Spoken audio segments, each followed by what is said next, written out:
TGPSC chairman ను ఎంపిక చేసే పనిలో పడింది రాష్ట్ర సర్కార్. ప్రస్తుత చైర్మన్ మహేందర్ రెడ్డి పదవీ కాలం త్వరలో ముగుస్తుంది. దీంతో ఆయన స్థానాన్ని భర్తీ చేయడానికి ప్రయత్నాలు ప్రారంభమయ్యాయి. అయితే ఇప్పటికే కొత్త చైర్మన్ పదవి కోసం 45 అప్లికేషన్లు వచ్చాయి. దీంతో టీజీపీఎస్సీ చైర్మన్ పదవి ఎవరికి ఇస్తారన్నది ఆసక్తిగా మారింది.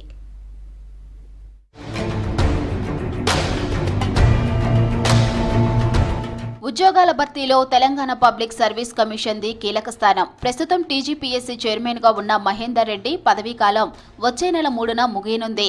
దీంతో కొత్త చైర్మన్ నియామక ప్రక్రియపై ఫోకస్ పెట్టింది ప్రభుత్వం. ఈ పదవి కోసం మొత్తం 45 అప్లికేషన్లు వచ్చాయి. వీరిలో ఒకరిని ఎంపిక చేయనుంది రాష్ట్ర ప్రభుత్వం.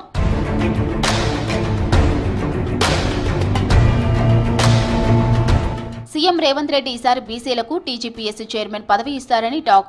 ఇప్పటి వరకు టీజీపీఎస్సీ చైర్మన్ గా పనిచేసిన ముగ్గురులో గంటా చక్రపాణి ఎస్సీ, మరో 2 రెడ్డిలు. దీంతో ఈసారి బీసీలకు ఛాన్స్ ఇస్తారని ప్రచారం జరుగుతుంది. ఉమ్మడి వరంగల్ జిల్లాకు చెందిన సీనియర్ ఐఏఎస్ పేరు ప్రధానంగా వినిపిస్తుంది. ప్రస్తుతం ఆయన రేవంత్ సర్కారులో కీలకంగా పనిచేస్తున్నారు.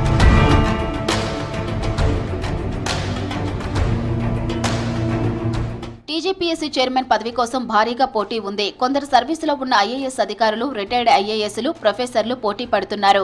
కమిషన్లో ప్రస్తుతం సభ్యులుగా కొనసాగుతున్న 2 సభ్యులు టీజీపీఎస్సీ చైర్మన్ రేసులో ఉన్నారు. ఎవరికి వారు లాబియింగ్ చేస్తున్నారు. కొందరు సీఎం రేవంత్ కు సన్నిహితంగా ఉండే వారి ద్వారా ప్రయత్నిస్తున్నారు.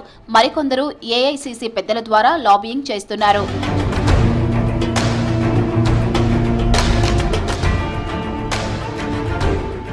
భారీగా పోటీ ఉండటంతో టీజీపీఎస్సీ చైర్మన్ పదవి ఎంపిక సర్కారుకు సవాలుగా మారింది.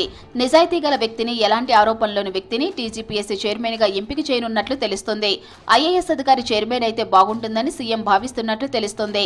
ఒక్కరు 5-6 ఏళ్లు చైర్మన్ పదవిలో ఉంటే ఉద్యోగాల భర్తీ సవ్యంగా జరుగుతుందని ఆలోచిస్తున్నట్లు సమాచారం.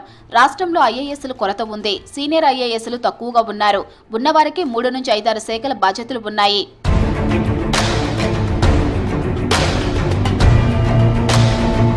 ఎలాంటి తప్పిదాలు, కోర్టు కేసులు రాకుండా ఉద్యోగాల నోటిఫికేషన్ ఇచ్చి సకాలంలో భర్తీ చేయవలసిన బాధ్యత టీజీపీఎస్సీది.